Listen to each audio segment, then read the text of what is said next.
Students, welcome you all. I am Nidhi Goyal, Assistant Professor Accountancy. बच्चों, हम लोग अपना बीकॉम फर्स्ट ईयर में इंश्योरेंस क्लेम के फर्स्ट लेक्चर में पढ़ चुके हैं कि किस तरीके से हम स्टॉक इंश्योरेंस को कैलकुलेट करते हैं। ठीक है, इसमें हमने बात की थी कि हम कई सारे स्टेप्स में इसको स्टडी करते हैं, जिसमें हमने फर्स्ट स्टेप में मेमोरेंडम ट्रेडिंग अकाउंट प्रिपेयर करना सीखा था। हमने देखा जिस तरह से ट्रेडिंग अकाउंट प्रिपेयर किया जाता है बिल्कुल उसी तरह से मेमोरेंडम ट्रेडिंग अकाउंट प्रिपेयर किया जाता है। ठीक है, और इसमें जो बैलेंसिंग फिगर था, दैट बैलेंसिंग फिगर वो क्या था हमारा, जिस दिन आग लग जाती है आपके गोडाउन में या जहाँ भी आपका स्टॉक था उस दिन आपके पास उस स्टॉक का वैल्यू कितना था। It means stock on the date of fire, है ना, उसी को हमने यहाँ पर कैलकुलेट किया था और वो हमारा बैलेंसिंग फिगर था। ये हमारा फर्स्ट स्टेप था। अब जो हम आगे इसकी बात करते हैं स्टॉक इंश्योरेंस में स्टेप 2 की, तो देखिए स्टेप 2 में हमको क्या कैलकुलेट करना है। कई बार क्या होता है बच्चों कि आग लगी आपके गोडाउन में, ठीक है, लेकिन सारा का सारा माल नष्ट नहीं होता है। कई बार कुछ सारा का सारा डिस्ट्रॉय होने की जगह कुछ गुड्स ऐसे होते हैं जो कि सेफ रह जाते हैं, तो हम उन्हें सैल्वेज्ड स्टॉक कहते हैं, यानी कि बचाया हुआ स्टॉक या जिसको हम बचा लेते हैं। ठीक है, तो इंश्योरेंस कंपनी के लिए वो स्टॉक यूजलेस है। इंश्योरेंस कंपनी उस स्टॉक को अपने पास कभी भी नहीं रखती है। आपका जिस दिन फायर हुई, ठीक है, फायर अकर हुई, आग लगी, उस दिन पर जितना भी स्टॉक था उस स्टॉक में से इस सैल्वेज स्टॉक को माइनस कर दिया जाता है और एक्चुअल लॉस ऑफ स्टॉक को कैलकुलेट किया जाता है। तो इंश्योरेंस कंपनी इस लॉस ऑफ स्टॉक को कैलकुलेट करती है, देन उसके बाद आगे फर्दर प्रोसीडिंग्स करती है। ठीक है, तो our step 2 is calculation of loss of stock, यानी इसको हम बोलते हैं हिंदी में माल की हानि। तो माल की हानि निकालने के लिए हमको क्या करना होगा, stock on the date of fire, आग लगने की तिथि पर जितना भी हमारा स्टॉक था। इसके लिए मैं यहाँ पर लिख दूँ स्टेप 1। स्टेप 1 में हमारा जो भी आ रहा है उसे हमने लिया, इसमें से हम लेस कर देते हैं सैल्वेज्ड स्टॉक।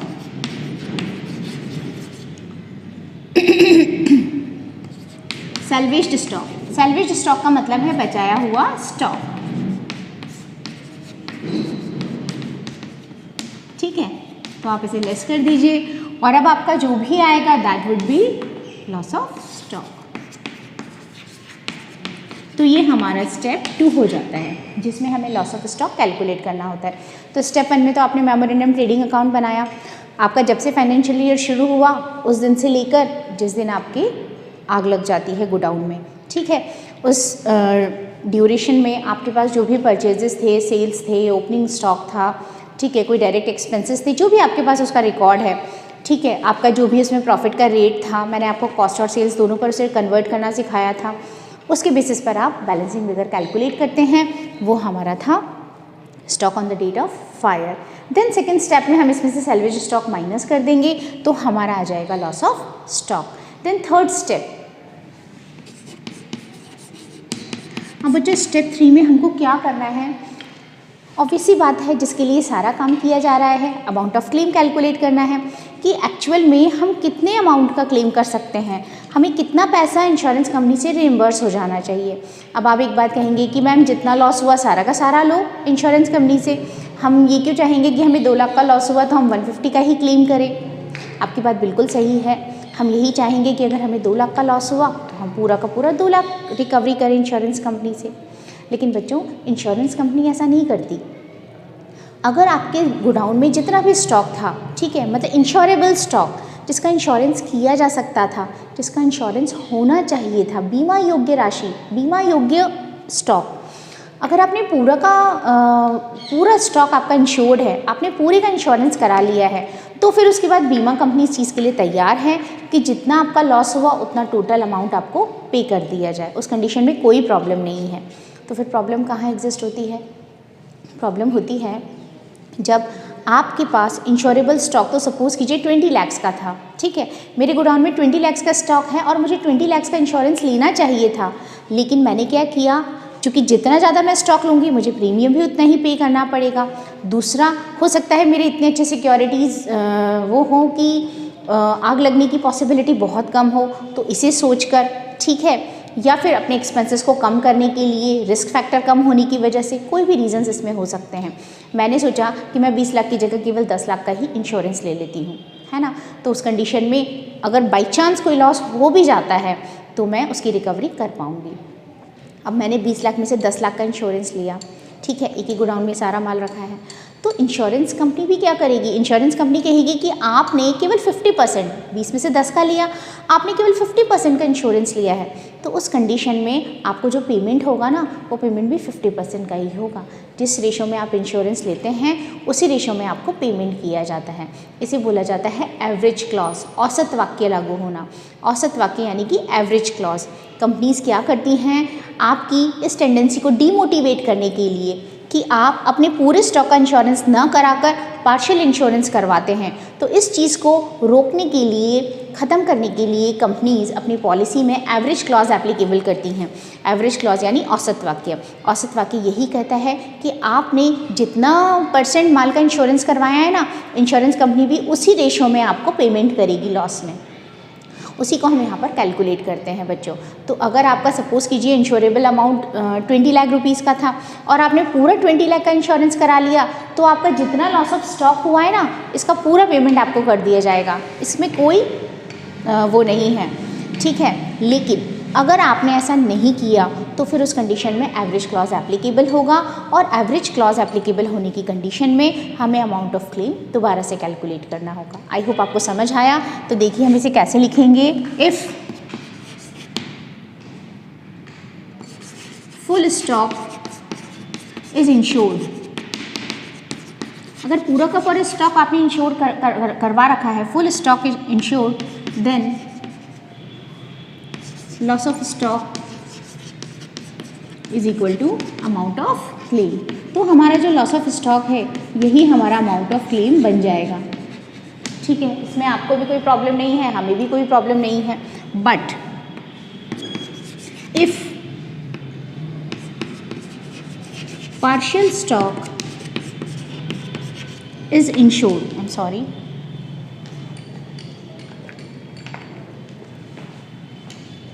is insured, then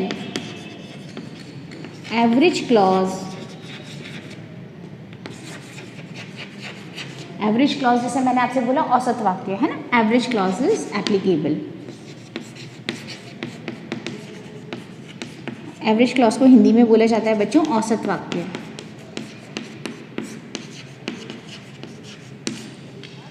तो या मैं अगर इसको दूसरे शब्दों में कहूँ, इफ़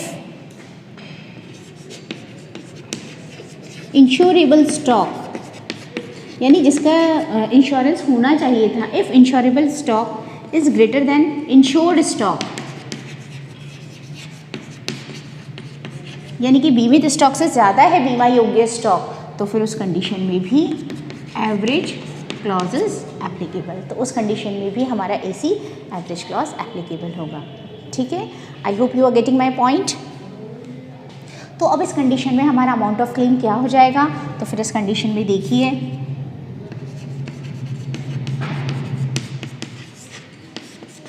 अमाउंट ऑफ क्लेम, इसको हम प्रोपोर्शनेट कर दें। इसका फॉर्मूला लर्न करने का सबसे अच्छा तरीका है 2/1 इंटू इंश्योर्ड अमाउंट, यानी कि आपने स्टेप 1 किया, आपने स्टेप 2 किया। स्टेप 1 में हमने किया था stock on the date of fire, ठीक है, हमने इसकी कैलकुलेशन की थी स्टेप 1 में। स्टेप 2 में हमने लॉस ऑफ स्टॉक कैलकुलेट किया, तो हम यहाँ पर क्या करेंगे, बीमित राशि insured amount multiplied by 2/1, step 2 upon step 1, है ना। I am saying this, step 2 का मतलब है loss of stock upon stock 1 मतलब है stock on the date of fire. आप इसको इस फॉर्म में भी लिख लीजिए, और लर्न करने के लिए बेस्ट तरीका है। तो आपने जितना भी अमाउंट इंश्योर किया है, बीमा लिया है, उस बीमित राशि को हम इस रेशो में बांट देंगे, और फिर जो आएगा वही आपका अमाउंट ऑफ क्लेम होगा। क्लियर बच्चों, होप सो आपको समझ आया। तो इस तरीके से ये 3 स्टेप्स हैं जिससे हम अपना अमाउंट ऑफ क्लेम कैलकुलेट करेंगे स्टॉक इंश्योरेंस का। ठीक है, यहाँ आपको ध्यान रखना है मेमोरेंडम ट्रेडिंग अकाउंट बनाते वक्त कि हमें प्रॉफिट का परसेंटेज कॉस्ट पर दिया है या सेल्स पर। मैंने आपको बताया था अगर प्रॉफिट कॉस्ट का 1/4 है तो सेल्स का 1/5 हो जाएगा, अगर कॉस्ट का 1/3 है तो सेल्स का 1/4 हो जाएगा, अगर कॉस्ट का 2/3 है तो सेल्स का 2/5 हो जाता है। ठीक है, इस तरीके से चलता है। तो यहाँ हमें उसको, जैसे आप लोग 11th-12th में छोटी छोटी क्लासेस में करते थे ना, 100/100 + 25, 100/100 - 25, नॉट लाइक दैट, आपको वैसे नहीं करना, आप सीधा कीजिए।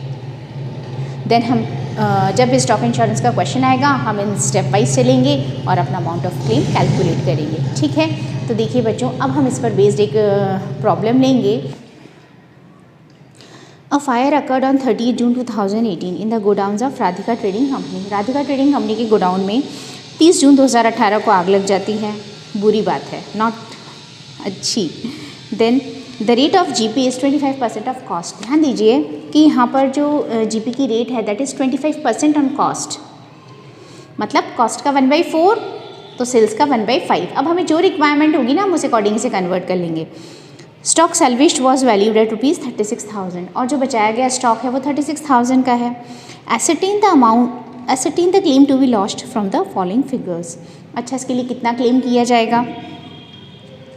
Stock on 1 April 2018, wages, purchases and sales from 1 April. ठीक है, to date of fire, goods used by Radhika means proprietor at cost 40,000 which was to be adjusted. है ना, राधिका जो थी, जो प्रोप्राइटर हैं इसकी, उन्होंने 40,000 के गुड्स का यूज़ किया। तो ड्राइंग्स हो जाते हैं ये, अगर प्रोप्राइटर अपने पर्सनल यूज़ के लिए कुछ भी निकालता है तो वो ड्राइंग्स हैं और ड्राइंग्स को हम परचेजेस में से लेस कर देते हैं। पढ़ के आए यहाँ पे 11th-12th में ये सारी एडजस्टमेंट, सिंपल सी एडजस्टमेंट्स हैं। तो देखिए अब हम क्या करेंगे, इसमें क्वेश्चन को पढ़ते ही सबसे पहले आपको समझ आना चाहिए कि किस पर बेस्ड क्वेश्चन है ना। ये तो मुझे समझ आ रहा है कि इंश्योरेंस क्लेम का क्वेश्चन है, लेकिन दूसरी चीज़ आपको जो समझ आनी चाहिए, इसने जो भी हमसे कहा है स्टॉक की बात कर रहा है। इंश्योरेंस में स्टॉक की जब बात की जा रही है तो इसका मतलब स्टॉक इंश्योरेंस हुआ। स्टॉक इंश्योरेंस होते ही आपके दिमाग में फिर क्लिक होना चाहिए कि भाई 1 2 3 स्टेप्स हैं, उन 3 स्टेप्स में हम इस क्वेश्चन को सॉल्व करेंगे, है ना। 3rd स्टेप अगर ज़रूरत हुई तो, नहीं हुई तो कोई बात नहीं। तो लेट्स सी, सबसे पहले हम स्टेप 1 की बात करते हैं।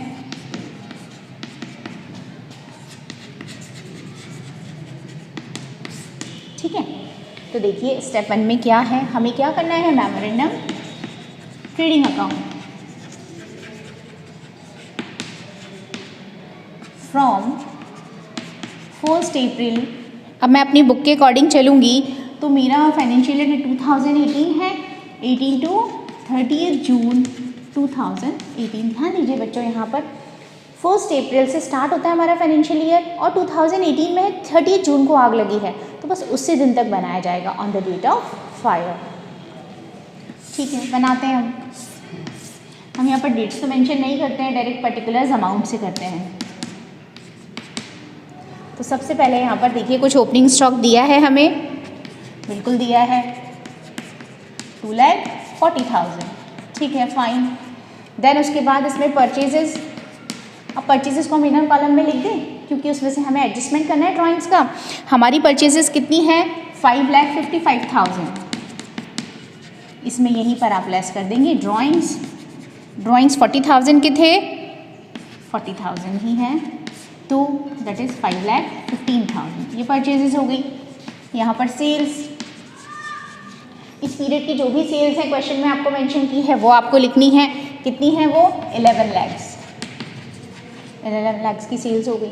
अच्छा, कोई और डायरेक्ट एक्सपेंसेस मेंशन है क्या यहाँ पे? देखिए अगर क्वेश्चन में है तो लिख दीजिए, नहीं है तो कोई बात नहीं। वेजेस दिए हुए हैं तो टू वेजेस एंड अदर्स। कितनी दी है वेजेस हमको यहाँ पर, 3,05,000 ग्रॉस प्रॉफिट। अब ग्रॉस प्रॉफिट पे ध्यान दीजिए, ग्रॉस प्रॉफिट हमसे कहा गया है दैट इज़ 25% ऑफ कॉस्ट का 25% यानी कि 1/4, जबकि मेरे पास तो सेल्स हैं, जीपी तो सेल्स पे कैलकुलेट होता है। तो अगर कॉस्ट का 1/4 है तो सेल्स का 1/5 होगा। मैंने आपको बताया था कि आप न्यूमरेटर को डिनोमिनेटर में ऐड कर दीजिए, है ना, ऊपर वाली फिगर को नीचे वाले में ऐड कर दीजिए तो 4 + 1 5 हो गया, ऊपर एज इट इज़ रहेगा तो 1/5 हो जाता है। फाइन, तो मेरा जीपी कितना हो जाएगा, आप बस यहाँ लिख दीजिए 1/5, यानी कि 1/5 का मतलब 20% हो गया ऑफ सेल्स, तो कितना हो जाता है 2,20,000 इट इज़।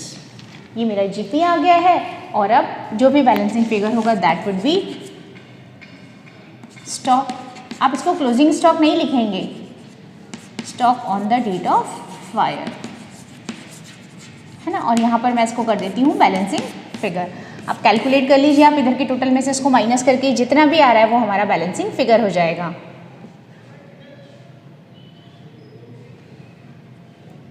एक 40, एक 50, एक 60, एक 70, एक 80, ये मेरा क्या हो गया,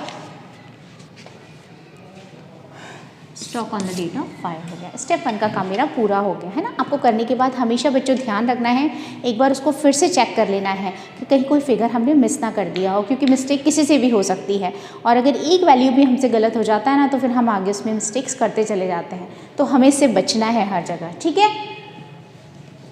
then step 2 that is loss of stock, क्योंकि सैल्वेज स्टॉक है तो लॉस ऑफ स्टॉक अलग से कैलकुलेट करना होगा। तो नाउ स्टेप 2 में stock on the date of fire, stock on 30 June 2018 कितना है, दैट इज़ 1,80,000। इसमें से लेस कर दीजिए सैल्वेज्ड, कितना है भाई, कितना इसने बचा लिया था, इसमें से सैल्वेज कर लिया था, इसने सैल्वेज कर लिया था 36,000, तो देखिए कितना आ गया 1,44,000, ये आया मेरा लॉस ऑफ स्टॉक। अब अमाउंट ऑफ क्लेम की मैं बात करती हूँ आपसे, क्या मेरा amount of claim loss of stock के बराबर होगा, ऐसा क्वेश्चन में हमसे कुछ भी मेंशन नहीं किया गया है। हमें ये बताया गया है कि जितना स्टॉक था वो पूरा का पूरा इंश्योर्ड था, है ना। अगर वो हमसे कहता कि इतना स्टॉक था जिसमें से केवल इतना ही किया है, यानी कि 2/1 this upon this into amount of insured amount, ठीक है, अमाउंट ऑफ पॉलिसी। देखिए उसने हमें इसमें अमाउंट ऑफ पॉलिसी दिया है क्या, कुछ भी नहीं दिया गया, तो हम क्या मान लेंगे, जब हमें कुछ और मेंशन नहीं किया गया है तो हम यही मान लेंगे कि पूरा का पूरा जो स्टॉक है वो पूरा इंश्योर्ड है और हम पूरे अमाउंट का क्लेम करेंगे। तो एवरेज क्लॉज एप्लीकेबल नहीं होगा, और इस कंडीशन में amount of claim is equal to 1,44,000 rupee, ठीक है। और इस तरीके से हम अपना क्वेश्चन सॉल्व करेंगे। आई होप आपको क्लियर हुआ, समझ आया। बस आपको 3 स्टेप्स ध्यान रखने हैं, पहले में मेमोरेंडम ट्रेडिंग, दूसरे में लॉस ऑफ स्टॉक, तीसरे में if average clause applicable then you have to apply it and you have to calculate amount of claim as per average clause, ठीक है। और नहीं है तो कोई बात ही नहीं है, जो सेकंड स्टेप में आया that is amount of claim आ गया सीधा सीधा, है ना। आप उसको स्टेप 3 ना लिख कर डायरेक्ट यहाँ पर लिख सकते हैं is equal to amount of claim, और नीचे वर्किंग में दे दीजिए in absence of any information it is assume that whole amount is insured. बिना किसी सूचना के अभाव में माना गया है कि सारे के सारे स्टॉक का इंश्योरेंस किया गया है, और ऐसी कंडीशन में औसत वाक्य लागू नहीं होता, ठीक है।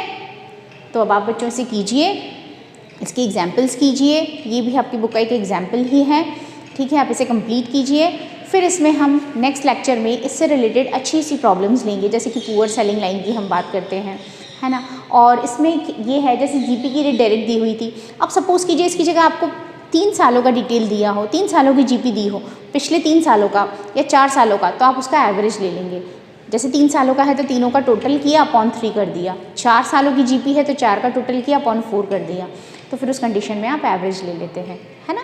और इस तरीके से क्वेश्चन को सॉल्व करते हैं, ठीक है बच्चों। इतना कंप्लीट कीजिए, हम लोग नेक्स्ट लेक्चर में मिलते हैं जल्दी ही, और फिर इस पर बेस्ड और प्रॉब्लम्स लेते हैं, ठीक है। Thank you.